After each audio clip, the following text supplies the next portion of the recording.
Supreme Court allows Trump to strip legal protections from 350,000 Venezuelans who risk deportation. This is obviously very bad, but it's also not surprising. This is like very literally within the purview of the president to do. I don't really think there was that much debate over the constitutionality over it.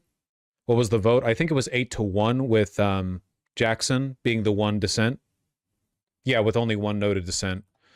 Puts on hold a ruling from a federal judge. A temporary protected status that would have otherwise expired last month. The justices provided no rationale, which is common in emergency appeals. Yeah, because it's being done. It has to be done quickly. Yeah, I did not expect too much of a I didn't expect another outcome. I'm sad to say. I'm not justifying it morally. I'm just saying that this was, like, legally, I don't know how it could have gone any other way. The ramifications for the hundreds of thousands of people affected aren't yet clear, said Arulanantham. Okay. The Homeland Security Department did not immediately comment on the Supreme Court's order. Yeah, this was pretty expected. You know, I do not know what the hell the administration is going to do about this. Just an enormous number of people to deport. But, yeah. I mean, they'll probably just continue that deport now and get $10 program now. I don't know if anyone's actually going to get a payout via that. I don't know how much I trust the Trump administration to actually pay out. You know, Elon's not paying out the people he was supposed to for the goddamn vote referrals. The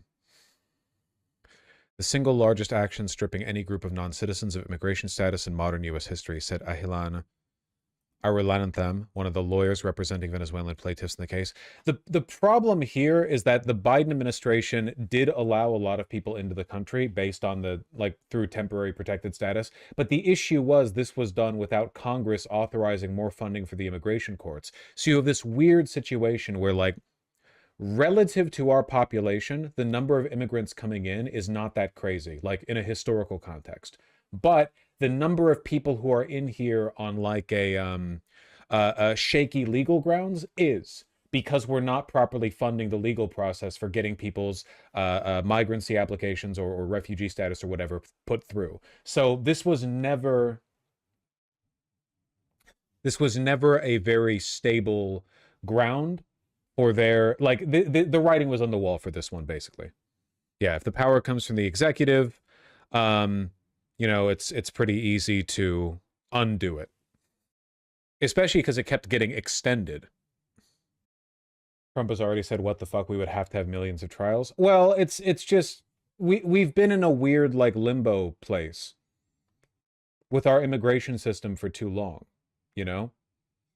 We could fast track it. We could streamline this process. But the issue is, like, Congress does not do anything.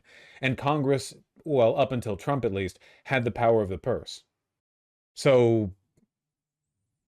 why do you guys even have Congress? I hear they used to do stuff. Budget bill's a total mess right now. Yep.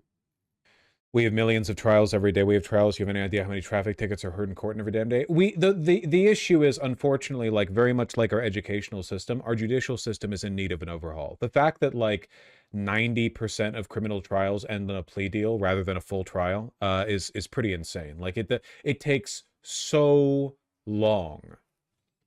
Like, we need to be a little bit more procedurally realistic, especially given how common trials are these days, you know? In the proposed border bill, the GOP shot down. The proposal includes funding to hire 375 new immigration judge teams. Yeah, but, like, that, it's always stupid. It was never going to work. Obviously, like, the obstructionist Republicans wanted this to break down so that Trump could fix it. They're not gonna, they don't want more, they also definitely don't want more immigration judges because they don't want more immigrants being processed. Yeah, I don't know. Hard to say anything about it, really. Damn, man.